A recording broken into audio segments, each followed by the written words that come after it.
ನಮಸ್ಕಾರ ಮನಿ ನೈನ್ ಕನ್ನಡದ ಎಕ್ಸ್ಪ್ಲೇನರ್ ಕಾರ್ಯಕ್ರಮಕ್ಕೆ ಸ್ವಾಗತ. ನಾನು ಮಲ್ಲನಗೌಡ ಮಾಲಿ ಪಾಟೀಲ್. ಬನ್ನಿ, ಇವತ್ತಿನ ಎಪಿಸೋಡ್ನಲ್ಲಿ ನಾವು ಈ ಸ್ಮಾಲ್ ಕ್ಯಾಪ್ ಮತ್ತು ಮಿಡ್ ಕ್ಯಾಪ್ ಟ್ರೆಂಡ್ ಇದರ ಬಗ್ಗೆ ಒಂದಷ್ಟು ತಿಳಿದುಕೊಳ್ಳತಕ್ಕಂಥ ಪ್ರಯತ್ನವನ್ನು ಮಾಡೋಣ. ಇತ್ತೀಚೆಗೆ ಸ್ಟಾಕ್ ಮಾರ್ಕೆಟ್ನಲ್ಲಿ ಸ್ಮಾಲ್ ಮತ್ತು ಮಿಡ್ ಕ್ಯಾಪ್ ಸ್ಟಾಕ್ಗಳ ಹೆಚ್ಚಳದಿಂದಾಗಿ ಅಂಬರ್ ಅವರ ಪೋರ್ಟ್ಫೋಲಿಯೋದಲ್ಲಿ ಪಾಸಿಟಿವ್ ಗೇನ್ಸ್ ಸಿಕ್ಕಿದೆ. ನೀವು ಎಲ್ಲೇ ನೋಡಿದರೂ ಕೂಡ ಪಾಸಿಟಿವ್ ಟ್ರೆಂಡ್ ಕಾಣಿಸ್ತಾ ಇದೆ. ನಿಫ್ಟಿ ಮಿಡ್ ಕ್ಯಾಪ್ ಕಳೆದ ವರ್ಷ 34% ಆಕರ್ಷಕ ರಿಟರ್ನ್ ಕೂಡ ಬಂದಿದೆ. ಹಾಗೆಯೇ ನಿಫ್ಟಿ ಸ್ಮಾಲ್ ಕ್ಯಾಪ್ 36.5% ಅಮೋಘವಾದ ರಿಟರ್ನ್ ಕೂಡ ಸಿಕ್ಕಿದೆ. ಈಗ ಪ್ರಶ್ನೆ ಅಂದರೆ ಅಂಬರ್ ಅವರು ಏನು ಮಾಡಬೇಕು? ಪ್ರಾಫಿಟ್ ಬುಕ್ ಮಾಡಬೇಕಾ ಅಥವಾ ಹೋಲ್ಡ್ ಮಾಡಬೇಕಾ? ಇದು ಕೇವಲ ಅಂಬರ್ ಅವರ ಪ್ರಶ್ನೆ ಅಲ್ಲ. ಮಿಡ್ ಕ್ಯಾಪ್ ಮತ್ತು ಸ್ಮಾಲ್ ಕ್ಯಾಪ್ ಮ್ಯೂಚುವಲ್ ಫಂಡ್ಗಳಲ್ಲಿ ಪಾಸಿಟಿವ್ ರಿಟರ್ನ್ಸನ್ನು ನೋಡಿರ್ತಕ್ಕಂಥ ಎಲ್ಲರ ಪ್ರಶ್ನೆ ಕೂಡ ಇದೇ ಆಗಿರುತ್ತೆ. ಕಳೆದ ಕೆಲವು ತಿಂಗಳಲ್ಲಿ ಲಾರ್ಜ್ ಕ್ಯಾಪ್ ಫಂಡ್ಗಳಿಂದ ಹಣವನ್ನು ಹಿಂಪಡೆಯಲಾಗಿದೆ. ಮಿಡ್ ಕ್ಯಾಪ್ ಮತ್ತು ಈ ಸ್ಮಾಲ್ ಕ್ಯಾಪ್ ಫಂಡ್ಗಳಲ್ಲಿ ಮಹತ್ವದ ಹೂಡಿಕೆಗಳು. ಈ ಪ್ರವೃತ್ತಿಗೆ 3 ಅಂಶಗಳು ಇಲ್ಲಿ ಪ್ರಮುಖವಾಗಿ ಕಾರಣ ಆಗುತ್ತೆ. ಒಂದು, ಕನ್ಸಿಸ್ಟೆಂಟ್ ಲಿಕ್ವಿಡಿಟಿ. ಎರಡನೇದು, ಅಟ್ರಾಕ್ಟಿವ್ ವ್ಯಾಲ್ಯೂಯೇಷನ್ ಮತ್ತು ಭವಿಷ್ಯದಲ್ಲಿ ಉತ್ತಮವಾದ ಲಾಭವನ್ನು ಪಡೆಯುವಂತಹ ನಿರೀಕ್ಷೆ. ಆಗಸ್ಟ್ 2023ರಲ್ಲಿ ಸುಮಾರು 4,265 ಕೋಟಿ ರೂಪಾಯಿಗಳು ಸ್ಮಾಲ್ ಕ್ಯಾಪ್ ಫಂಡ್ಗಳಲ್ಲಿ, 2,512 ಕೋಟಿ ರೂಪಾಯಿ ಮಿಡ್ ಕ್ಯಾಪ್ ಫಂಡ್ಗಳಲ್ಲಿ ಹೂಡಿಕೆ ಆಗುತ್ತೆ. ರಿಟರ್ನ್ಸನ್ನು ನೋಡ್ತಾ ಹೋದರೆ ಸ್ಮಾಲ್ ಕ್ಯಾಪ್ ಸೆಕ್ಟರ್ನ ಅಗ್ರ 5 ಫಂಡ್ಗಳು 3 ವರ್ಷಗಳಲ್ಲಿ ಹೂಡಿಕೆದಾರರಿಗೆ 40% - 49% ರಿಟರ್ನ್ಸನ್ನು ಕೊಟ್ಟಿದೆ. ಅದೇ ರೀತಿ ಅಗ್ರ 5 ಮಿಡ್ ಕ್ಯಾಪ್ ಫಂಡ್ಗಳು ಕಳೆದ 3 ವರ್ಷಗಳಲ್ಲಿ 34% - 42% ರಿಟರ್ನ್ಸನ್ನು ಕೊಟ್ಟಿವೆ.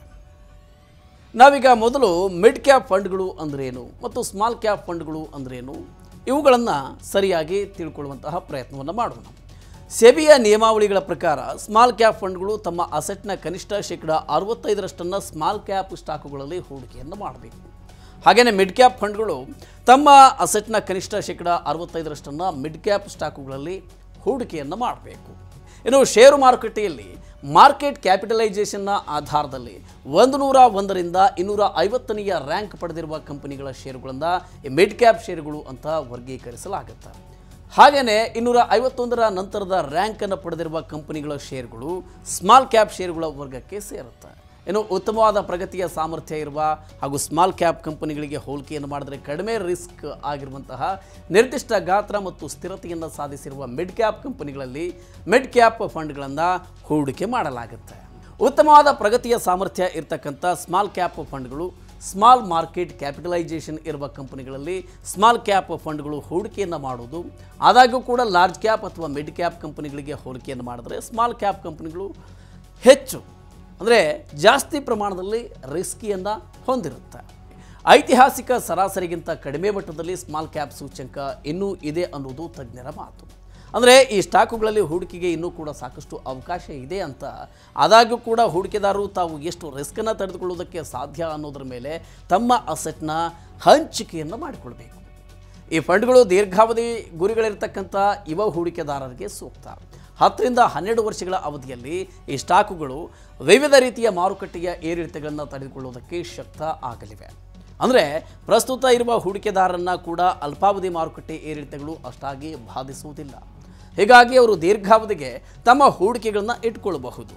ಇನ್ನು ಈ ಬಗ್ಗೆ certified financial planner Jitendra Solanki ಅವರು ಏನು ಹೇಳ್ತಾರೆ, ಅವ್ರ ಮಾತುಗಳನ್ನು ಕೇಳೋದಾದರೆ, ಸ್ಮಾಲ್ ಮತ್ತು ಮಿಡ್ ಕ್ಯಾಪ್ ಫಂಡ್ಗಳಲ್ಲಿ ಹೂಡಿಕೆ ವಿಷಯಕ್ಕೆ ಬಂದಾಗ ಇತರ ವರ್ಗಗಳಿಗೆ ಹೋಲಿಕೆ ಮಾಡಿದರೆ ದೀರ್ಘಾವಧಿ ಹೂಡಿಕೆ ಬೇಕು.